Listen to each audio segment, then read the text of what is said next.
mga sintomas na naramdaman ko nung nagkaroon ako ng tubig sa baga. Hirap sa paghinga, pakiramdam na nalulunod, naninikip o masikip ang dibdib ko, naghahabol ng hininga, mahirap akong makatulog, hindi makahiga at laging nagpapawis, ubo, nangihina at di mapakali. May wheezing sound kapag nagsasalita o umuubo.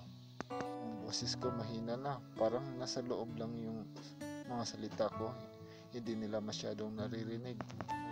Mahina na yung boses ko noong time na yun. Balisa o nawawala yung pagiging alerto ko, namamaga yung paa ko, hindi normal ang tibok ng puso ko at wala akong ganang kumain. Lagi akong nauuhaw noon at naduduwal ako.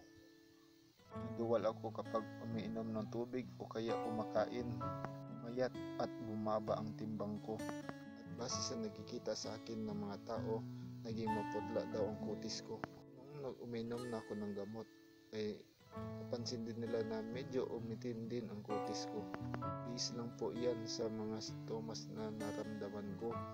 Kung kayo ay may nararamdaman na ganyan, kagaya ko, magpakonsulta na po kayo sa doktor.